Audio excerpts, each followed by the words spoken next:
Hello, welcome to this PPR Econ video on unemployment. Please start off by defining what we mean by those unemployed. So hopefully you've got that.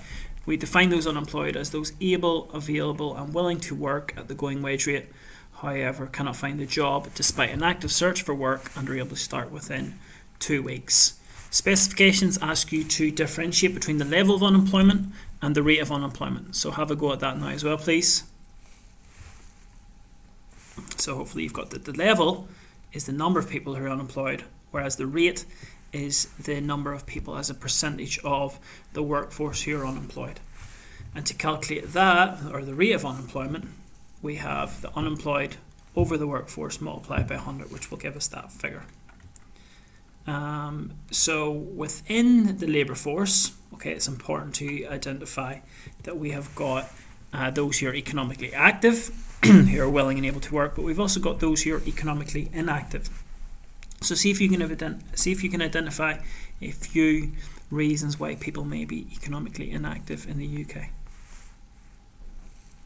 So we've got a few examples here. We've got students, we've got discouraged workers, those who are retired early, long-term sick, and those who are looking after family. Next question, how do we measure unemployment? There's 2 methods, please write them down. So we've got the claim and count method, which is a way of calculating or counting up all those who claim benefits for being unemployed. And we've also got the labour force survey. So moving on to consequences, start off with the economy. What consequences are there for the economy of high rates of unemployment? So lost output, lack of demand, which can bring a negative multiplier effect, and this idea of hysteresis, which is whenever high rates of unemployment lead to even higher rates of unemployment. Consequences for businesses. So hopefully you've got some of the below. Unemployed themselves.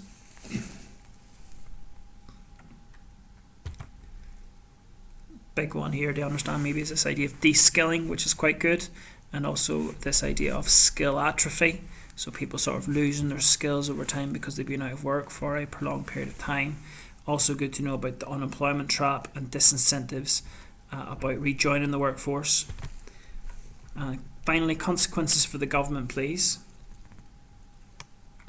So the 2 main ones for the government are lower tax revenue as they're paying more money, or they're raising less money from income tax as more people are out of work, and they're also spending more money on social security and benefits because of issues associated with A, high unemployment, and B, areas and externalities that come from areas of high unemployment. Are there any beneficial effects, however, of unemployment? So we've got a few here. There's less risk of inflation. There's a larger pool of unemployed labour for businesses to obviously pick and choose who they want. And there is sometimes more entrepreneurship and innovation and startups whenever there's higher rates of unemployed because there's a lack of opportunities. There are 5 main types of unemployment you need to be aware of. Final thing, write them down please. So we've obviously got seasonal, which occurs at different times of the year due to changes in demand. We have got frictional, which is also called transitional unemployment, which is whenever people move between jobs. Structural, whenever there's a mismatch between the skills people have and the jobs that are available.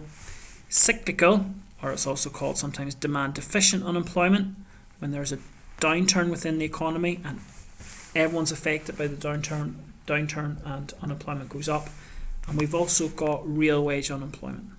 And hopefully you can recall that the 2 causes of real wage unemployment are trade unions and national minimum wages. Okay, so have another go at that video if you didn't get all them questions right, please. Thank you very much.